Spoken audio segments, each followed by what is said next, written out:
ਸਤਿ ਸ਼੍ਰੀ ਅਕਾਲ ਦੋਸਤੋ, ਤੁਸੀਂ ਦੇਖ ਰਹੇ ਹੋ ਪ੍ਰੋਗਰਾਮ ਉਡਾਰੀ ਵਿਦੇਸ਼ਾਂ ਨੂੰ। ਔਰ ਬਹੁਤ ਹੀ ਖਾਸ ਪ੍ਰੋਗਰਾਮ ਸਾਡਾ ਰਹਿਣ ਵਾਲਾ ਹੈ। ਜਿਹੜੇ ਸਟੂਡੈਂਟ ਕੈਨੇਡਾ ਸਟੱਡੀ ਵੀਜ਼ਾ ਤੇ ਜਾਣ ਦਾ ਸੁਪਨਾ ਦੇਖ ਰਹੇ ਆ, ਕਿਸ ਤਰ੍ਹਾਂ ਦੇ ਨਾਲ ਤੁਸੀਂ ਉੱਥੇ ਪਹੁੰਚ ਸਕਦੇ ਹੋ। ਖਾਸ ਤੌਰ ਤੇ ਓਪਨ ਵਰਕ ਪਰਮਿਟ ਵਾਲੇ ਕਿਸ ਤਰ੍ਹਾਂ ਦੇ ਨਾਲ ਲੈ ਸਕਦੇ ਹੋ। ਹੋਰ ਕਿੰਨੀਆਂ ਆਪਸ਼ਨਸ ਹੈਗੀਆਂ ਕੈਨੇਡਾ ਦੇ ਵਿੱਚ। ਜਿਹੜੇ ਪ੍ਰਾਈਵੇਟ ਕਾਲਜਾਂ ਦੇ ਵਿੱਚ ਗਏ ਹੋਏ ਆ ਉਹ ਕਿਸ ਤਰ੍ਹਾਂ ਦੇ ਨਾਲ ਆਪਣੀ ਸਟੱਡੀ ਨੂੰ ਅੱਗੇ ਕੰਟੀਨਿਊ ਕਰਕੇ ਉੱਥੇ ਵਰਕ ਪਰਮਿਟ ਲੈ ਸਕਦੇ ਆ। ਔਰ ਕਿਸ ਤਰ੍ਹਾਂ ਦੇ ਨਾਲ ਤੁਸੀਂ ਆਪਣਾ ਫਿਊਚਰ ਆ ਜਿਹੜਾ ਬ੍ਰਾਈਟ ਕਰ ਸਕਦੇ ਹੋ, ਪੀਆਰ ਦੇ ਮੁਕਾਮ ਤੱਕ ਪਹੁੰਚ ਸਕਦੇ ਹੋ। ਸਾਰੀਆਂ ਗੱਲਾਂ ਬਾਤਾਂ ਕਰਾਂਗੇ। ਔਰ ਸਾਡੇ ਨਾਲ ਨੇ Shivani Chopra ma'am, Macro global ਤੋਂ। ਬਹੁਤ ਬਹੁਤ ਸਵਾਗਤ ਹੈ ਮੈਮ, ਸਤਿ ਸ਼੍ਰੀ ਅਕਾਲ ਜੀ। Thank you Parminder ji for inviting us in this show today. Thank you so much. ਮੈਂ ਤੁਹਾਨੂੰ ਦੱਸਣਾ ਚਾਹੂੰਗਾ ਕਿ ਮੈਮ ਪੋਸਟ ਗ੍ਰੈਜੂਏਟ ਨੇ ਕੈਨੇਡਾ ਤੋਂ। ਔਰ ਖਾਸ ਤੌਰ 'ਤੇ ਕੈਨੇਡਾ ਲਈ ਹੀ ਕਾਫੀ ਲੰਬੇ ਸਮੇਂ ਤੋਂ ਕੰਮ ਕਰ ਰਹੇ ਆ। ਸਟੂਡੈਂਟ ਨੂੰ ਚੰਗੇ ਤਰੀਕੇ ਦੇ ਨਾਲ ਗਾਈਡ ਕਰ ਰਹੇ ਆ। ਅਤੇ ਸਾਡਾ ਇਹ ਜਿਹੜਾ ਸ਼ੋਅ ਹੈ, ਜਿਹੜੇ ਸਟੂਡੈਂਟ ਕੈਨੇਡਾ ਜਾਣਾ ਚਾਹੁੰਦੇ ਨੇ ਉਹਨਾਂ ਦਾ ਬਹੁਤ ਹੀ ਸਹਾਇਤਾ ਕਰ ਸਕਦਾ ਹੈ। ਕਿਸ ਤਰ੍ਹਾਂ ਦੇ ਨਾਲ ਤੁਹਾਨੂੰ ਕਾਫੀ ਚੀਜ਼ਾਂ ਇਸ ਦੇ ਵਿੱਚ ਬਹੁਤ ਬਰੀਫ ਦੇ ਵਿੱਚ ਮੈਮ ਦੱਸਦੇ ਆ। ਅਸੀਂ ਪਿਛਲੀ ਵਾਰ ਵੀ ਇਹ ਸ਼ੋਅ ਤੁਹਾਨੂੰ ਤੁਹਾਡੇ ਰੂਬਰੂ ਕੀਤਾ ਸੀ, ਹੁਣ ਫਿਰ ਮੈਮ ਨੂੰ ਖਾਸ ਤੌਰ 'ਤੇ ਇਨਵਾਈਟ ਕੀਤਾ। ਮੈਮ, ਸਭ ਤੋਂ ਪਹਿਲਾਂ ਆਪਾਂ ਕੈਨੇਡਾ ਦੇ ਓਪਨ ਵਰਕ ਪਰਮਿਟ ਤੋਂ ਸ਼ੁਰੂ ਕਰਦੇ ਹਾਂ ਵੀ ਕਿਸ ਤਰ੍ਹਾਂ ਦੇ ਨਾਲ ਲੈ ਸਕਦੇ ਆ ਸਟੂਡੈਂਟ, ਉਸ ਦੇ ਮੁਕਾਮ ਤੱਕ पहुंच सकते हैं। हाँ जी परमिंदर जी, ये जो ओपन वर्क परमिट की जो कैटेगरी है बेसिकली ये स्पाउस डिपेंडेंट वीज़ा है और हमारे जोन में इसको स्पाउस डिपेंडेंट वीज़ा के नाम से ही जाना जाता है। सो मैं थोड़ी सी इंट्रोडक्शन इसकी ज़रूर दे देती हूँ। ऐसे बच्चे जो मैरिड हैं और जो कनाडा गए हुए हैं, लाइक लड़की गई है तो उसने अपने हस्बैंड को बुलाना है, या लड़का गया है तो उसने अपनी वाइफ को बुलाना है। तो ये जो कैटेगरी है स्टूडेंट वीज़ा पे जाने के बाद जब आप अपनी स्पाउस को बुलाना चाहते हो, इस कैटेगरी को ओपन वर्क परमिट कैटेगरी कहा जाता है। स्पाउस डिपेंडेंट के नाम से भी जाना जाता है। सो इट्स वेरी इजी और बहुत ही हॉट कैटेगरी है ये बेसिकली आज प्रेजेंट टाइम में। और मुझे कन्वे ये भी करना है कि हाई कमीशन इस कैटेगरी को लेके बहुत ज़्यादा अकोमोडेटिंग है और ये बहुत अच्छा एक मेथड है कपल केसेस के लिए कि आप दोनों में से स्टूडेंट वीज़ा पे कनाडा चला जाए और आपका जो डिपेंडेंट स्पाउस है आपके कनाडा पहुंचने के बाद ओपन वर्क परमिट कैटेगरी में कनाडा मूव कर सकता है। सो ओपन वर्क परमिट का जो नाम है इसको थोड़ा मैं एलेबोरेट कर दूं। This is a work permit जिसमें आप ओपनली इंडस्ट्री में काम करने के लिए एलिजिबल होते हो। ओपनली काम करने का मतलब ये है कि आपको रिस्ट्रिक्शन नहीं है कि आपने किसी एक तरीके की जॉब करनी है या एक ही प्रोविंस में जॉब करनी है या एक ही सिटी में जॉब करनी है, या जॉब के कुछ कैटेगरीज हैं। आप अपने कैलिबर के हिसाब से कनाडा में कहीं पे भी किसी भी प्रोविंस में किसी भी इंडस्ट्री में जॉब क्लेम कर सकते हो। सो ओपनली अलाउड हो आप कनाडा में काम करने के लिए। और इसका ड्यूरेशन उतना ही रहता है जितना आपके हस्बैंड या वाइफ जो स्टूडेंट वीज़ा पे वहाँ पे हैं, जितना उनके वीज़ा का ड्यूरेशन है उतना ही आपके ओपन वर्क परमिट का ड्यूरेशन रहता है। सो बेसिकली ये जो कैटेगरी है ये आपकी मैरिज के ऊपर डिपेंड करती है। और जब हम इस एप्लीकेशन को वर्कआउट करते हैं तो आपकी मैरिटल रिलेशन को, आपके मैरिज रिलेशन को डॉक्यूमेंट करना बहुत ही ज़्यादा एक सेंसिटिव काम है। आपकी मैरिज की ऑथेंटिसिटी उसको जेन्युइनली डॉक्यूमेंट्स में ऐड करना एक बहुत बड़ा काम है। और मैं हमेशा ये चीज़ एडवाइस करती हूँ कि ओपन वर्क परमिट में सक्सेसफुल वीज़ा लेने के लिए आपको एक एक्सपर्ट स्किल्ड मेंटोर को, एक एक्सपर्ट स्किल्ड कंसल्टेंट को चूज़ करना चाहिए जो आपकी एप्लीकेशन को सही तरीके से कंपाइल कर सकें। थोड़ी सी लंबी चौड़ी एप्लीकेशन है और इस एप्लीकेशन को उसी तरीके से प्रिपेयर किया जाता है, तैयार किया जाता है, डॉक्यूमेंट किया जाता है जिस तरीके से एक स्पाउसल पीआर की एप्लीकेशन को वर्कआउट किया जाता है। सो हम बहुत ज़्यादा ध्यान देते हैं कि जो आपके मैरिज के जो प्रूफ हैं, चाहे वो आपकी मैरिज की रजिस्ट्रेशन है या फिर आपके हस्बैंड या वाइफ के कनाडा चले जाने के बाद आपका कम्युनिकेशन है जो आपके रिलेशन को रिप्रेजेंट करता है, व्हाट्सएप फॉर्म में है, वीडियो कॉल फॉर्म्स में है, या आपकी चैट है किसी भी तरीके की, वो आपकी एप्लीकेशन में लगाई जानी चाहिए। मैरिज के जो प्रूफ हैं वो आपकी एप्लीकेशन में लगाए जाने चाहिए। So all the things related to your marriage जो हैं वो आपकी इस एप्लीकेशन में ऐड होनी चाहिए। और इसके साथ साथ एक और चीज़ मुझे कहना है कि बहुत सारे स्टूडेंट्स का ये क्वेश्चन होता है कि हस्बैंड वहाँ चले गए हैं या वाइफ स्टूडेंट वीज़ा पे चले गए हैं, उसके बाद जब हमने यहाँ से अपना एप्लीकेशन लगाना है तो क्या हमें 6 महीने के लिए वेट करना है या 1 सेमेस्टर के लिए वेट करना है। सो इस चीज़ की क्लैरिटी मैं आपको दे दूँ कि इमीडिएटली आप अपना ओपन वर्क परमिट का एप्लीकेशन फाइल कर सकते हो। आपको सिर्फ 15-20 दिन या ज़्यादा से ज़्यादा 1 महीने के लिए वेट करना है। जब आपका स्टूडेंट स्पाउस कनाडा पहुँच जाता है, क्लासेस इन पर्सन ज्वाइन कर लेता है, उनको सिन कार्ड इशू हो जाता है, एनरोलमेंट नंबर्स उनको मिल जाते हैं, एनरोलमेंट लेटर्स कॉलेज की तरफ से उनको इशू हो जाते हैं। सो इन डॉक्यूमेंट्स के आ जाने के बाद आप यहाँ से अपना ओपन वर्क परमिट का एप्लीकेशन इमीडिएटली फाइल कर सकते हो। बहुत ही स्लिक सिंपल कैटेगरी है, लेकिन एक लंबी चौड़ी एप्लीकेशन है और डॉक्यूमेंट्स को आपके सही तरीके से आपकी मैरिज की ग्राउंड को एक स्टोरी लाइन उसमें ऐड करनी पड़ती है कि आपकी मैरिज किस तरीके से हुई है, ये आपके प्रपोजल्स किस तरीके से रेज हुए थे और ये रिलेशन कैसे बना था, वो सारी चीज़ जो है वो एक स्टोरी के फॉर्म में आपकी एप्लीकेशन में ऐड किया जाता है। सो इसके साथ साथ मुझे एक और चीज़ कहनी है कि जो मेल कैंडिडेट्स हैं जिनकी wifes as a student Canada गई हैं, तो मेल कैंडिडेट्स को यहाँ से थोड़ा सा अपनी एप्लीकेशन पे एक्स्ट्रा ध्यान देने की ज़रूरत है, क्योंकि being male you are responsible, आपको अपनी वाइफ की एजुकेशन फ़ंड करनी है। सो आपके जो फंड्स हैं, आपकी जो सेविंग्स हैं या फिर आपका जो एम्प्लॉयमेंट है, वो सही तरीके से शो करना बहुत ज़्यादा ज़रूरी है। आप किसी भी जॉब में हैं, सेल्फ एम्प्लॉयमेंट है, गवर्नमेंट जॉब है, प्राइवेट जॉब है, सेल्फ एम्प्लॉयड हो, किसी भी तरीके की जॉब है, आप कैश सैलरी लेते हैं, बाय बैंक लेते हैं, सो ये सारे प्रूफ जॉब के जो हैं, एम्प्लॉयमेंट के जो हैं, ये भी आपकी एप्लीकेशन में ऐड किए जाने चाहिए। सो अगर एक सही एप्लीकेशन कंपाइल होती है और आपकी एप्लीकेशन को सही फ्लो में डॉक्यूमेंट किया जाता है, सो इस कैटेगरी में वीज़ा लेना बहुत ज़्यादा ईजी है। प्रेजेंट प्रोसेसिंग टाइम जो इस कैटेगरी का है वो 1 महीना, ज़्यादा से ज़्यादा 1.5 महीने का टाइम है और हाई कमीशन बहुत ज़्यादा एकोमोडेटिंग है। ओपन वर्क परमिट या स्पाउस डिपेंडेंट कैटेगरी जिसको कहा जाता है उसके लिए, प्रोवाइडेड आप एक सही मेंटोर, सही कंसल्टेंट अपनी एप्लीकेशन के लिए चूज़ करें जो अच्छे तरीके से आपकी एप्लीकेशन को कंपाइल करें। एट लास्ट, ये बहुत लंबा टॉपिक हमने खींचा है, लेकिन फिर भी मैं ये चीज़ ऐड करूँगी। मैं ऐसे बहुत सारे केसेस के साथ डे टू डे बेसिस पे मिलती हूँ जहाँ पे उनकी मैरिज की फ़ोटोग्राफ्स या उनकी जो कम्युनिकेशन चैट है या उनके मैरिज के जो बिल्स हैं वो आपकी एप्लीकेशन में ऐड ही नहीं किए गए हैं। सो ये चीज़ें या बहुत ज़्यादा इम्पॉर्टेंट हैं इस कैटेगरी में आपकी एप्लीकेशन में लगाना, क्योंकि यही चीज़ें हैं जो आपकी मैरिज को शो करती हैं, रिप्रेजेंट करती हैं वीज़ा ऑफिसर के सामने। एक लिमिटेड फाइल साइज़ वाली एप्लीकेशन है, सो आपके डाटा को सही तरीके से कंप्रेस करके, ऑर्गेनाइज करके मैक्सिमम प्रूफ आपकी मैरिज के इस एप्लीकेशन में लगाए जाने चाहिए एश्योर्ड रिजल्ट लेने के लिए। सो इस तरीके से आपकी एप्लीकेशन फाइल होनी चाहिए। हमारी एक्सपर्ट एडवाइस लेने के लिए आप हमें हमारे सेक्टर 35C चंडीगढ़ ऑफिस में मिल सकते हो। वर्चुअल काउंसलिंग के थ्रू भी आप अपना असेसमेंट करवा सकते हो। हमारा नंबर फ्लैश्ड है, कॉल करके डिस्कस कर सकते हो। So I always invite you all कि आप एक सही सलाह के बाद ही इस ओपन वर्क परमिट वाली कैटेगरी के लिए अपना एप्लीकेशन प्रोसेस करें। जिस तरीके से आपके स्टूडेंट स्पाउस की कनाडा में वीज़ा एक्सटेंशंस होंगी जब वो स्टडी कंप्लीट करके पोस्ट स्टडी वर्क परमिट लेता है, उतने ही टाइम के लिए आपका वीज़ा भी एक्सटेंड होगा।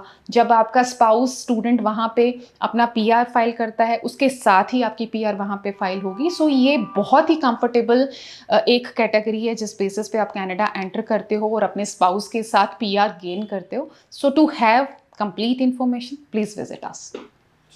ਮੈਮ ਨਾਲ ਦੀ ਨਾਲ ਮੈਂ ਤੁਹਾਨੂੰ ਇਹ ਵੀ ਪੁੱਛਣਾ ਚਾਹੂੰਗਾ ਵੀ ਕਈ ਵਾਰੀ ਆਪਾਂ ਦੇਖਦੇ ਹਾਂ ਵੀ ਸੋਸ਼ਲ ਮੀਡੀਆ ਤੇ ਕਾਫੀ ਐਡਸ ਹੋਈ ਹੁੰਦੀ ਹੈ ਵੀ ਤੁਸੀਂ ਸਪਾਊਸ ਨੂੰ ਨਾਲ ਹੀ ਲੈ ਕੇ ਕੈਨੇਡਾ ਦੇ ਵਿੱਚ ਜਾ ਸਕਦੇ ਹੋ, ਪਰ ਇੱਥੇ ਆਪਾਂ ਗੱਲ ਕਰ ਰਹੇ ਹਾਂ ਵੀ ਕੁਝ ਟਾਈਮ ਬਾਅਦ ਉਹ ਬੁਲਾ ਸਕਦੇ ਆ ਵੀ ਕੀ ਪੋਸੀਬਲ ਹੈਗਾ ਕਿ ਸਪਾਊਸ ਨਾਲ ਜਾ ਸਕਦਾ ਪਹਿਲੇ ਦਿਨ ਹੀ?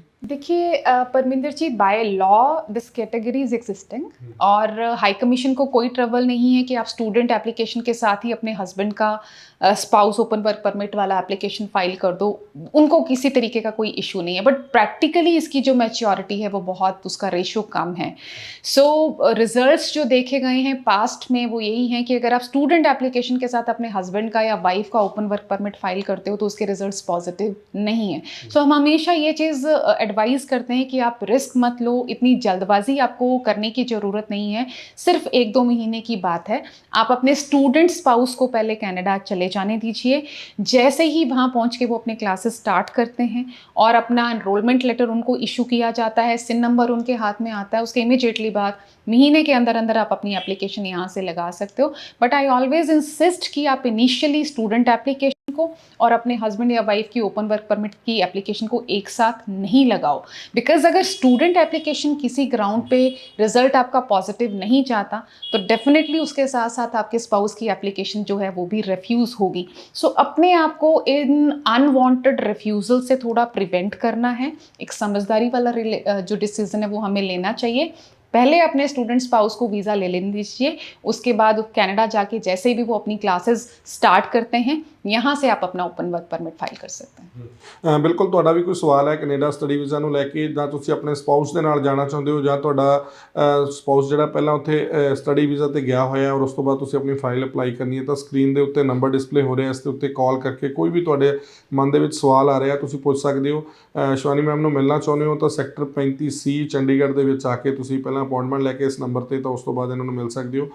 ਕਿਉਂਕਿ ਸਪਾਊਸ ਦੀ ਆਪਾਂ ਗੱਲ ਕਰ ਰਹੇ ਹਾਂ, ਸਪਾਊਸ ਨੂੰ ਲੈ ਕੇ ਕਾਫੀ ਸਟੂਡੈਂਟ ਪਰੇਸ਼ਾਨ ਹੁੰਦੇ ਆ, ਸਾਨੂੰ ਕਾਫੀ ਕਮੈਂਟਸ ਵੀ ਆਉਂਦੇ ਆ ਵੀ ਕਿਸ ਤਰ੍ਹਾਂ ਦੇ ਨਾਲ ਸਪਾਊਸ ਨਾਲ ਜਾ ਸਕਦਾ ਹੈ। ਆਪਸ਼ਨਸ ਹੈਗੀਆਂ ਨਾਲ ਜਾਣ ਦੀਆਂ, ਪਰ ਕਿਤੇ ਨਾ ਕਿਤੇ ਜਿਵੇਂ ਇੱਕ ਐਕਸਪਰਟ ਦੀ ਸਲਾਹ ਨਾਲ ਹੀ ਤੁਸੀਂ ਆਪਣੀ ਜਿਹੜੀ ਹੈ ਫਾਈਲ ਨੂੰ ਐਮਬੈਸੀ ਦੇ ਵਿੱਚ ਪੇਸ਼ ਕਰੋ, ਤਾਂ ਜੋ ਤੁਸੀਂ ਵੀਜ਼ੇ ਦੇ ਮੁਕਾਮ ਤੱਕ ਪਹੁੰਚ ਸਕੋ। ਮੈਮ ਆਪਾਂ ਸਟੱਡੀ ਦੀ ਗੱਲ ਕਰਦੇ ਹਾਂ, ਸਟੱਡੀ ਦੇ ਲਈ ਇਸ ਟਾਈਮ ਕਿਹੜਾ ਇਨਟੇਕ ਅਵੇਲੇਬਲ ਹੈਗਾ ਔਰ ਕੀ ਐਲੀਜੀਬਿਲਟੀ ਹੈ 5.5 ਵਾਲਿਆਂ ਨੂੰ, ਕਿਸ ਤਰ੍ਹਾਂ ਦਾ, ਜਿਵੇਂ 10 ਅਗਸਤ ਨੂੰ ਰੂਲ ਵੀ ਚੇਂਜ ਹੁੰਦੇ ਆ, ਉਸ ਤੋਂ ਬਾਅਦ ਕਿੰਨੇ ਕੁ ਸਕਸੈਸ ਰੇਟ 5.5 ਬੈਂਡ ਦੇ ਨਾਲ ਆ ਰਿਹਾ ਸਟੂਡੈਂਟ ਦਾ?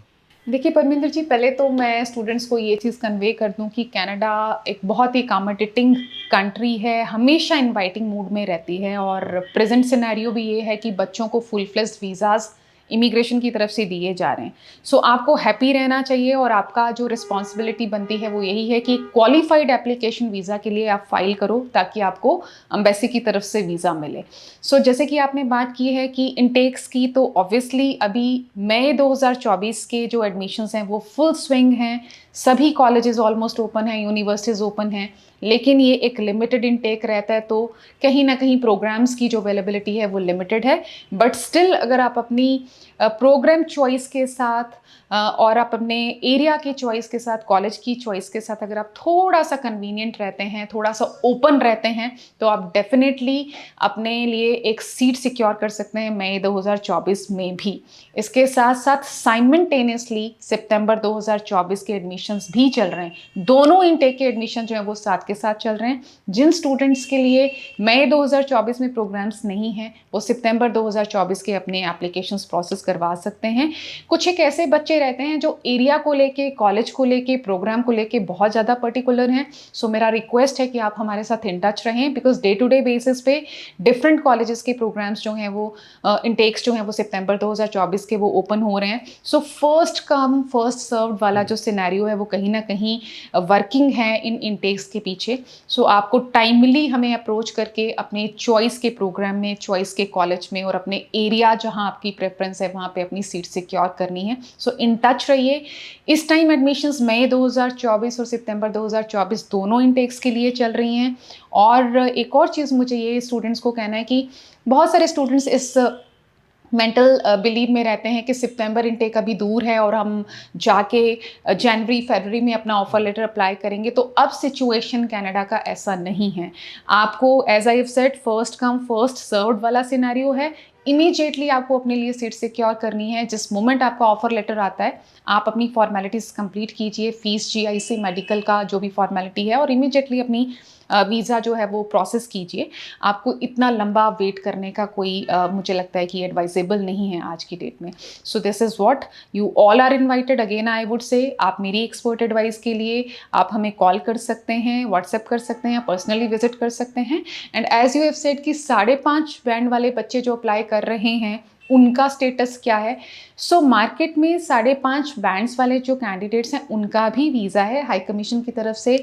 ऐसे स्टूडेंट्स जिनके एकेडमिक बहुत अच्छे हैं, जिनके जो स्टडी के जो मार्क्स हैं वो बहुत अच्छे हैं और किसी एक मॉड्यूल में 5.5 बैंड्स हैं, STS कैटेगरी में ही फॉल करते हो आप, ऐसे स्टूडेंट्स को भी हाई कमीशन की तरफ से सक्सेसफुली वीज़ा दिया जा रहा है। But again I want to pressurise on this.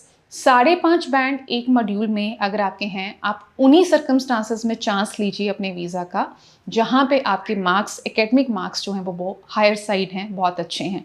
अगर आपके एकेडमिकली भी आप वीक हैं, 10th 12th के मार्क्स इतने अच्छे नहीं हैं, सेकेंड डिवीज़न है या मार्जिनल मार्क्स आपके हैं और आपके एक मॉड्यूल में 5.5 बैंड है, सो इस कॉम्बिनेशन के साथ वीज़ा लेना कहीं ना कहीं रिस्की हो सकता है। Also I would like to add, आपको कोशिश करनी चाहिए 6 बैंड्स इन ईच मॉड्यूल के साथ ही वीज़ा प्रोसेस करना चाहिए, क्योंकि कनाडा में अभी भी 90-95% इंस्टीट्यूशंस जो हैं वो 6 बैंड्स इन ईच मॉड्यूल के साथ ही आपको एडमिशन देते हैं। लिमिटेड कॉलेजेस हैं जहाँ पे एक मॉड्यूल में 5.5 बैंड के साथ आपको ऑफर लेटर्स दिए जाते हैं।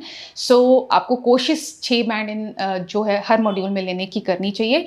लेकिन जिनके 5.5 बैंड्स हैं उनके लिए भी थोड़ा सा मैं मैसेज कन्वे कर दूं, कॉनेस्टोगा कॉलेज, कैम्ब्रियन कॉलेज, ये ऐसे कॉलेजेस हैं ओंटारियो प्रोविंस के जो एक मॉड्यूल में 5.5 बैंड के साथ आपको एडमिशन दे देते हैं। मैं अल्बर्टा का नॉर्थवेस्ट कॉलेज भी बहुत ज़्यादा हाईलाइट करना चाहती हूँ। पब्लिक कॉलेज है, डिमांडिंग कॉलेज है। अल्बर्टा में पीआर की जो पॉसिबिलिटीज़ हैं वो बहुत ही ब्राइट हैं, बहुत फास्ट आप जो है वो पीआर के लिए क्वालिफाई कर सकते हो। नॉर्थवेस्ट कॉलेज भी आपको एक मॉड्यूल में 5.5 बैंड्स के साथ एडमिशंस दे रहा है। सितंबर 2024 के एडमिशंस ओपन है। And likewise there are many more colleges जहाँ पे एक मॉड्यूल में 5.5 बैंड्स के साथ आपको एडमिशंस अवेलेबल हैं। लेकिन again you have to be flexible with your choice of college, province, destination, तो आप ज़रूर एकोमोडेट हो सकते हैं। अल्टीमेटली जो फ्यूचर स्टूडेंट्स हैं, जो लोग अभी परस्यूइंग हैं, जिन लोगों के अभी एग्ज़ाम्स होने हैं, चाहे ग्रेड 12 वाले बच्चे हो या ग्रेजुएट लेवल के स्टूडेंट्स हो, जिन लोगों ने अभी IELTS PT के लिए प्रिपेयर करना है, मेरा first advice being a career counsellor यही है आपको कि आप 6 बैंड्स इन ईच मॉड्यूल वाला कॉम्बिनेशन ही टारगेट कीजिए। पोस्ट ग्रेजुएट लेवल पे आपको ओवरऑल 6.5 चाहिए हैं और 6 हर एक मॉड्यूल में आपके होने चाहिए। इस कॉम्बिनेशन के साथ अपने वीज़ा को आप प्लान कीजिए, टारगेट कीजिए। कनाडा में जो वीज़ा के रिजल्ट्स हैं वो बहुत अच्छे हैं और आप टाइमली अपना वीज़ा सीट सिक्योर करके अपना एप्लीकेशन जो है वो प्रोसेस करें। बिल्कुल ਆਪਾਂ ਕੈਨੇਡਾ ਦੀ ਗੱਲ ਕਰ ਰਹੇ ਹਾਂ। ਜਿਹੜੇ ਸਟੂਡੈਂਟ ਕੈਨੇਡਾ ਸਟੱਡੀ ਵੀਜ਼ੇ ਤੇ ਜਾਣਾ ਚਾਹੁੰਦੇ ਆ ਉਹ ਸਕਰੀਨ ਦੇ ਉੱਤੇ ਨੰਬਰ ਡਿਸਪਲੇ ਹੋ ਰਿਹਾ, ਇਸ ਤੇ ਕਾਲ ਕਰ ਸਕਦੇ ਆ। ਸ਼ਿਵਾਨੀ ਮੈਮ ਨੂੰ ਤੁਸੀਂ ਮਿਲਣਾ ਚਾਹੁੰਦੇ ਹੋ ਪਰਸਨਲੀ ਤੌਰ ਤੇ ਆ ਕੇ ਆਪਣੇ ਡਾਕੂਮੈਂਟ ਦਿਖਾ ਕੇ ਆਪਣੀ ਅਸੈਸਮੈਂਟ ਕਰਾ ਸਕਦੇ ਹੋ ਪ੍ਰੋਫਾਈਲ ਦੀ, ਕਿਸ ਤਰ੍ਹਾਂ ਦੇ ਨਾਲ ਤੁਸੀਂ ਕਿਵੇਂ ਕੈਨੇਡਾ ਪਹੁੰਚ ਸਕਦੇ ਹੋ, ਤਾਂ ਸੈਕਟਰ 35C ਚੰਡੀਗੜ੍ਹ ਦੇ ਵਿੱਚ ਆ ਕੇ ਮੈਮ ਨੂੰ ਮਿਲ ਸਕਦੇ ਹੋ ਜਾਂ ਇਹਨਾਂ ਦੀ ਪੂਰੀ ਐਕਸਪਰਟ ਜਿਹੜੀ ਟੀਮ ਹੈਗੀ ਹੈ ਉਸ ਦੇ ਨਾਲ ਮਿਲ ਕੇ ਆਪਣੀ ਪੂਰੀ ਜਾਣਕਾਰੀ ਲੈ ਸਕਦੇ ਹੋ। ਮੈਮ ਕੋਰਸ ਸਿਲੈਕਸ਼ਨ ਨੂੰ ਲੈ ਕੇ ਸਟੂਡੈਂਟ ਬੜਾ ਕਨਫਿਊਜ਼ ਰਹਿੰਦਾ ਜ਼ਿਆਦਾਤਰ। ਜੇ ਪੋਸਟ ਗ੍ਰੈਜੂਏਟ PG ਲੈਵਲ ਵਾਲਿਆਂ ਦੀ ਗੱਲ ਕਰੀਏ ਤਾਂ ਉਹਨਾਂ ਲਈ ਬਹੁਤ ਘੱਟ ਕੋਰਸਿਸ ਦਿੱਤੇ ਜਾਂਦੇ ਆ ਵੀ ਇਹ ਹੈਗੇ ਆ। ਕਿਸ ਤਰ੍ਹਾਂ ਦੇ ਨਾਲ ਉਹਨਾਂ ਨੂੰ ਕੋਰਸ ਸਿਲੈਕਸ਼ਨ ਕਰਨੀ ਚਾਹੀਦੀ ਹੈ ਕਿ ਅੱਗੇ ਜਾ ਕੇ ਉਹਨਾਂ ਦਾ ਫਿਊਚਰ ਜਿਹੜਾ ਹੈ ਵਧੀਆ ਤਰੀਕੇ ਨਾਲ PR ਦੇ ਮੁਕਾਮ ਤੱਕ पहुंच सकन? देखिए परमिंदर जी, कहीं ना कहीं मेरी अंडरस्टैंडिंग है कि जो बच्चा ग्रेजुएट है, जिसने बैचलर डिग्री कर ली है, वो एक मैच्योर स्टूडेंट है और उसको अपने जो फ्यूचर कोर्सेज हैं वो बहुत ध्यान से चेक करने चाहिए और आपको ब्लाइंडली अपने कंसल्टेंट पर डिपेंड नहीं करना चाहिए और एक लिमिटेड पॉकेट के जो प्रोग्राम्स हैं सिर्फ उसी में रिस्ट्रिक्ट नहीं रहना चाहिए। आपको जो कनाडा इतना लंबा चौड़ा करिकुलम आपको पोस्ट ग्रेजुएट लेवल पे ऑफर कर रहा है उस पर भी ध्यान देना चाहिए।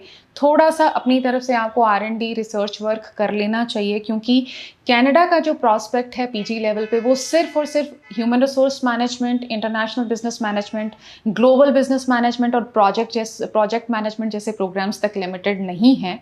कनाडा बहुत सारे specialised post graduate programs offer करता है जिनकी ड्यूरेशन 1 साल से लेके 2 साल तक की भी है। सो सिर्फ और सिर्फ आपको अपने एरिया से थोड़ा सा बाहर निकलना है, हमें कांटेक्ट करना है ताकि आप ये स्पेशलाइज्ड प्रोग्राम्स जो हैं वो टारगेट कर सकें।